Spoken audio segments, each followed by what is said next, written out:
Good morning, sir. Good morning to all of you. Sit down. Thank you, sir.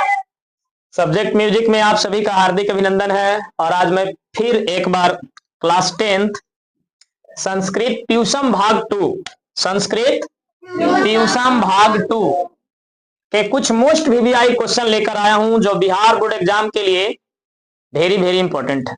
और इस 3 question यहाँ पर आप देख पा रहे होंगे, क्वेश्चन नंबर 13, 14 और 15। तो बहुत सारे बच्चे सोच रहे हैं सर 1 से 12 तक कहाँ गया, तो आप इसका अंदाजा लगा सकते हैं कि ये पार्ट नंबर 3 है। क्या है? पार्ट नंबर 3 है। इसके पहले हम संस्कृत के वीवीआई क्वेश्चन का पार्ट नंबर 1 और पार्ट नंबर 2 बना चुके हैं, जिसमें 12 क्वेश्चन डाला गया है। तो आप लोग उसे देख लें, है ना? yes. और यहाँ पर हमने 3 क्वेश्चन का समावेश किया है। थोड़ी लंबी लंबी वाली आज क्वेश्चन थी, इसलिए 3 ही क्वेश्चन बन पाया है। तो ये पार्ट 3 है और पार्ट 3 में 3 क्वेश्चन है। तो आइए देखते हैं क्या क्वेश्चन है और इसको हम किस प्रकार से सेटिस्फैक्शन के साथ आंसर लिखे हैं, और आप लोग को एक्सपेंड करके भी दिखाएंगे। बहुत अच्छे से समझ में आएगा, सिर्फ आप लोग मेरे साथ बने रहेंगे। तो देखते हैं। तो क्वेश्चन नंबर 13 है, विवाह संस्कार में कौन सा मुख्य कर्म किए जाते हैं? क्या क्वेश्चन बोलिए तो आप लोग।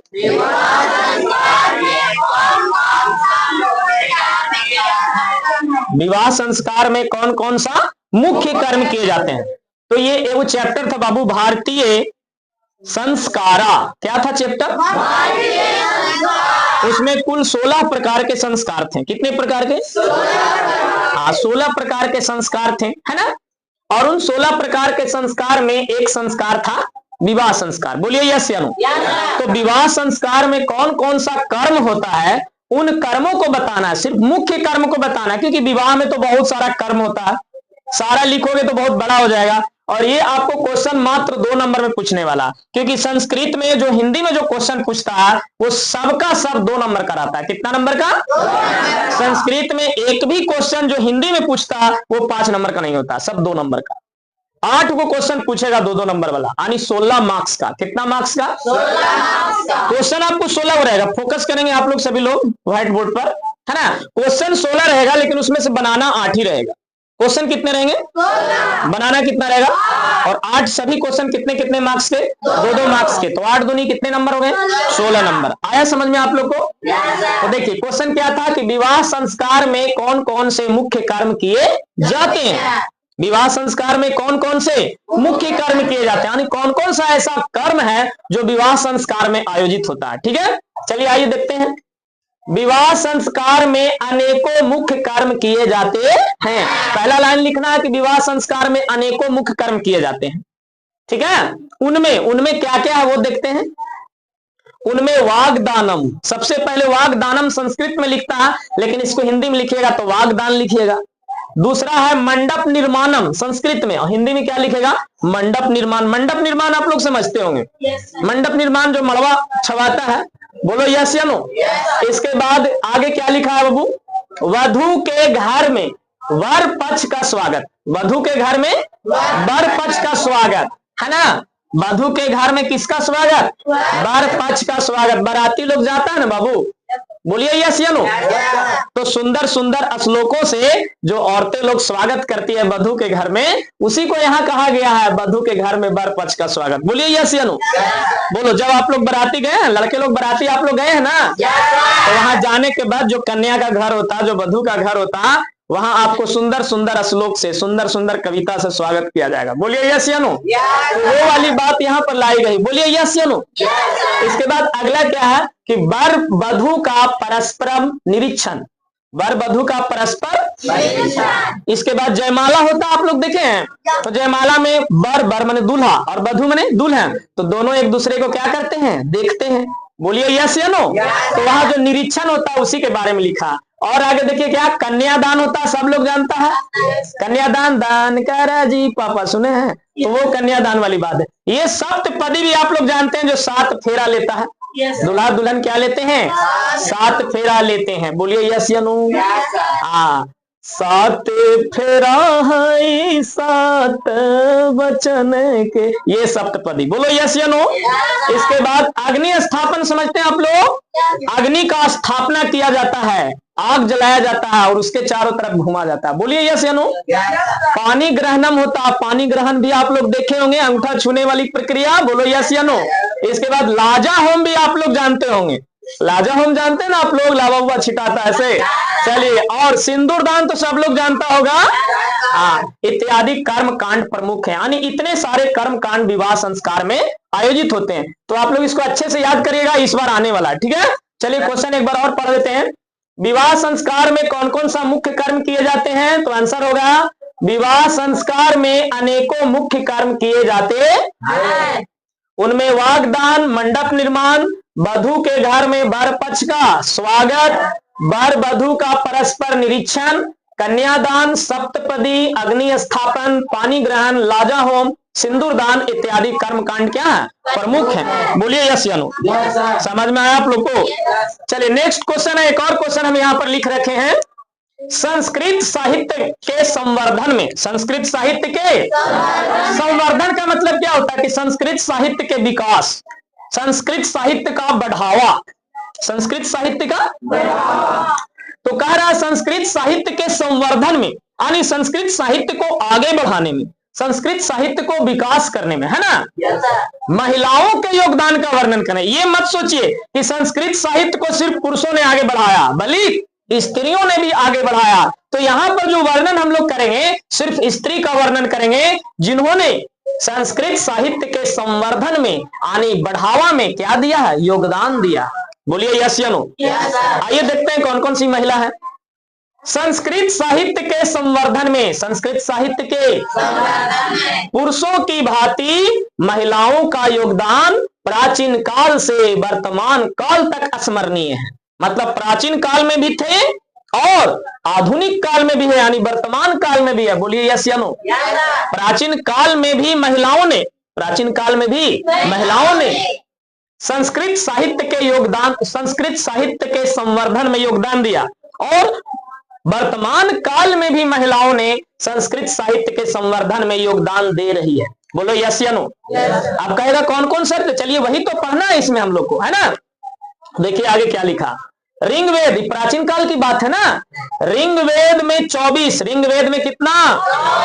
तथा अथर्ववेद में 5 ऋषि पत्नियों का वर्णन मिलता। आप लोग को 5 वाला के नाम भी लिखाए थे, 5 ऋषि पत्नी। देखो एक बार बता भी देते हैं। यमी, अपाला, उर्वशी, इंद्राणी, वागाम्भृणी। बोलो यस या नो। यमी, अपाला, उर्वशी, इंद्राणी और वागाम्भृणी, ये 5। आप चाहे तो ये 5 का नाम भी आप यहाँ पर लिख सकते हैं, लेकिन ये 2 नंबर का ही क्वेश्चन है और आंसर बड़ा हो रहा था, इसलिए 5 नाम को हम हटा दिए, सिर्फ 5 का नाम लिख दिए हैं। बोलिए यस या नो। तो क्या बाबू, यहां से हम लोग थे। तो ऋग्वेद में कितने? 24 तथा अथर्ववेद में 5 ऋषि पत्नियों का वर्णन मिलता। और ये जो ऋषि पत्नी, उन्होंने क्या किया है? संस्कृत साहित्य के संवर्धन में, संस्कृत साहित्य को आगे बढ़ाने में इन्होंने क्या दिया है? योगदान दिया है। ऋग्वेद में कितना? 24 और अथर्ववेद में, और ये ऋषि के पत्नी थी, यानी ऋषि की पत्नी थी। और ये ऋषि की पत्नी क्या की है? तो संस्कृत साहित्य के संवर्धन में योगदान दी है। और ये बात जान लो, जब भी ऋग्वेद और अथर्ववेद की बात आएगा तो प्राचीन काल की बात है। कब की बात? तो पहला लाइन हम यही लिखे थे कि प्राचीन काल से लेकर वर्तमान काल तक। तो प्राचीन काल वाला तो हो गया, अब मध्य काल वाला भी देखेंगे और वर्तमान काल वाला भी देखेंगे। चलिए आगे देखते हैं क्या लिखे हैं। आगे यहां से मैत्रेयी, गार्गी, विजयका, देव कुमारिका। ये देव लिखा हुआ, बहुत सारे लोग इसको अच्छे ढंग से नहीं देख पा रहे हैं, उसके लिए हम कर देते हैं, ये देव है ना। मैत्रेयी, गार्गी, विजयका, देव कुमारिका, राम भद्रांबा, गंगा देवी, तिरुमलंबा इत्यादि अनेक महिला लेखिकाओं ने अपने काव्यों एवं रचना से संस्कृत साहित्य में, संस्कृत साहित्य के संवर्धन में क्या दिया? योगदान दिया है। प्राचीन काल में तो हो गया ऋग्वेद और अथर्ववेद। इसके बाद भी और कई महिला लेखक हैं जिन्होंने संस्कृत साहित्य के संवर्धन में क्या दिया? योगदान दिया। तो उसका इस सब के नाम याद कर लीजिएगा, कौन कौन है? मैत्रेयी, गार्गी, विजयका, देव कुमारिका, राम भद्रांबा, गंगा देवी, तिरुमलम्बा इत्यादि अनेक महिला लेखिकाओं ने अपने काव्यों एवं रचना से संस्कृत साहित्य के संवर्धन में यानी आगे बढ़ाने में क्या दिया है? अगर आज की बात करें आधुनिक काल में तो वो भी देख लो। आधुनिक लेखिकाओं में पंडित क्षमाराव, पुष्पा दीक्षित, बनमाला भवालकर, मिथिलेश कुमारी मिश्र इत्यादि महिलाएं महत्वपूर्ण हैं जो संस्कृत साहित्य को पूर्ण करने में लगी हुई है। यानी आज अगर देखा जाए कि संस्कृत साहित्य के संवर्धन में कौन कौन महिला योगदान दे रही है तो वो महिला हो जाएगी पहला कौन? पंडित क्षमाराव, इसके बाद पुष्पा दीक्षित, बनमाला भवालकर और मिथिलेश कुमारी मिश्र इत्यादि महिलाएं महत्वपूर्ण हैं जो क्या कर रही है? संस्कृत साहित्य के संवर्धन में योगदान दे रही है। बोलो यस या नो? तो समझ में आया आप लोग को संस्कृत साहित्य के संवर्धन में महिलाओं का योगदान? तो बोलो महिला का योगदान है कि नहीं? इतना सारा नाम आया, अथर्ववेद में 5 आया, ऋग्वेद में 24 आया, इसके अलावा बीच में भी बहुत सारे महिला आई। इसके बाद आधुनिक काल में आ गई पंडित क्षमाराव, पुष्पा दीक्षित, बनमाला भवालकर और मिथिलेश कुमारी मिश्र। तो ये था आज का ये दूसरा क्वेश्चन और टोटल क्वेश्चन का क्वेश्चन नंबर 14। और अब क्वेश्चन नंबर 15 भी यहाँ है जो मोस्ट वीवीआई क्वेश्चन है इस वर्ष के लिए। इस वर्ष ये क्वेश्चन का आना एकदम से अनिवार्य हो गया, लेकिन 2 ही नंबर में आएगा, लेकिन सबका वर्णन करने के लिए कहा था इसलिए हम एक लाइन सब के बारे में वर्णन किए, सो इतना बड़ा हो गया।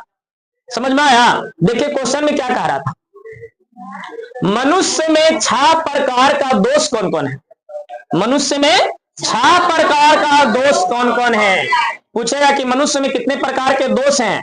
6 प्रकार के दोष हैं। या ऐसे भी क्वेश्चन पूछ सकता है कि अपना प्रगति चाहने वाले, बोलिए तो,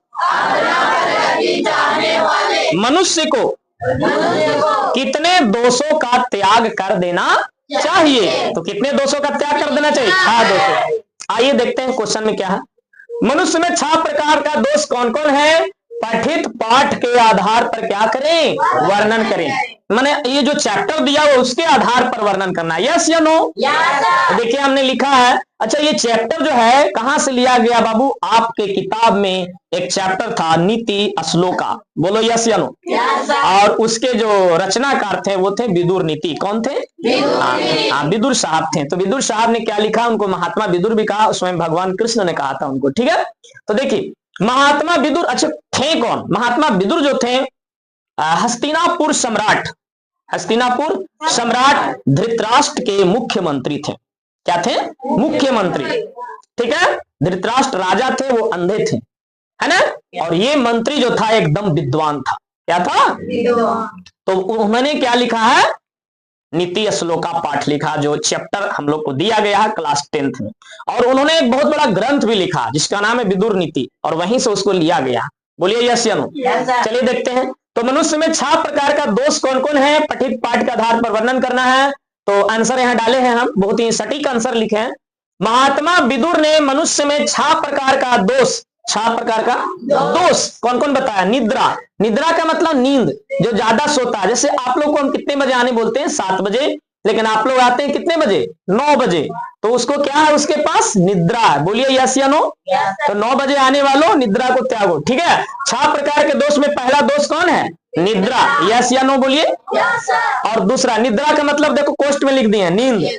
और दूसरा दोष है तंद्रा। क्या है? तंद्रा का मतलब होता उगना। उगना मतलब समझ रहा? जैसे हम कोई पढ़ते सर छुट्टी दे दीजिए ना, तो ये हुआ तंद्रा। क्या हुआ?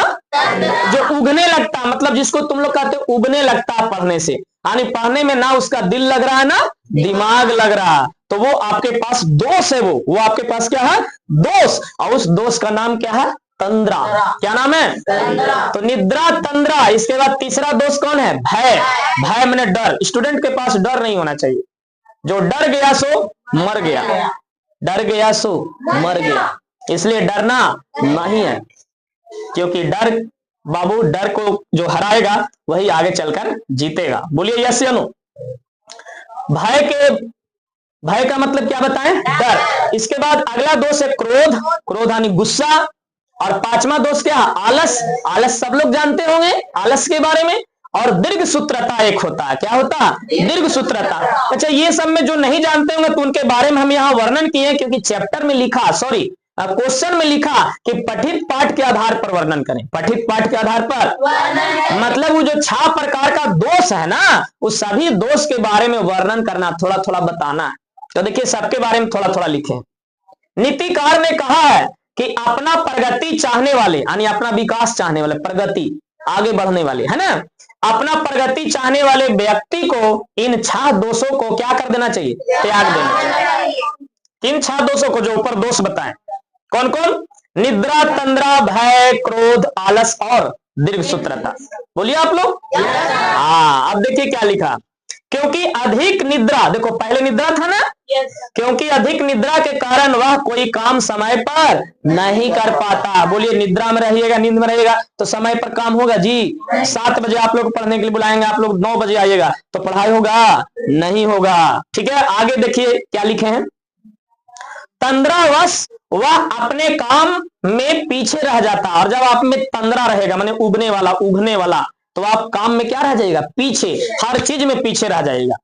जैसे कुछ लोग आप लोग में से देखे होंगे कि उगने के कारण क्या करते हैं? खुद नहीं लिखेंगे, दूसरे को दे देते हैं लिखने के लिए, वो उगना हो गया। क्या हो गया? उगना। बोलिए यस या नो।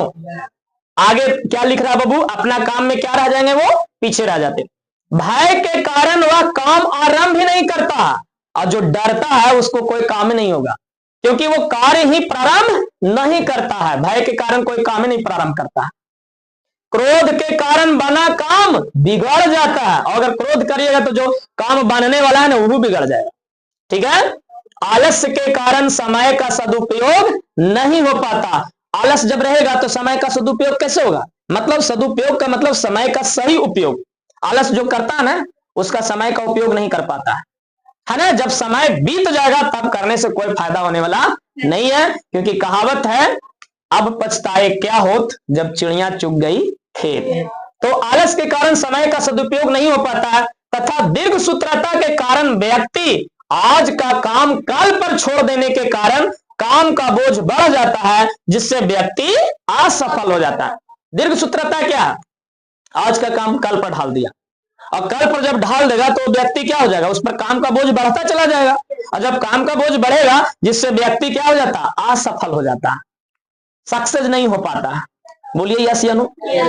तो इस तरह से महात्मा विदुर ने 6 प्रकार का दोष बताया था, और सभी दोषों में हम एक एक वाक्य वर्णन किए हैं, क्योंकि क्वेश्चन में ही कह रहा था कि पठित पाठ के आधार पर क्या करें? वर्णन करें। तो आशा है कि आप लोग को ये क्वेश्चन अच्छे से समझ में आया होगा, और आप लोग सभी अच्छे से स्टडी करेंगे, और इसी तरह के मजेदार इंपॉर्टेंट VVI क्वेश्चन प्राप्त करने के लिए हमारे चैनल सब्जेक्ट म्यूजिक ज्वाइन करें। सभी लोग चैनल को लाइक करेंगे, कमेंट करेंगे, शेयर करेंगे और सब्सक्राइब करेंगे। और जी हाँ, अपने दोस्तों को भी शेयर करके बताएंगे कि इन्हें देखें, क्योंकि उन्हें अधिक से अधिक लाभ होने वाला है। तो मिलेंगे अगले वीडियो में, तब तक के लिए thank you, best of luck, जय हिंद।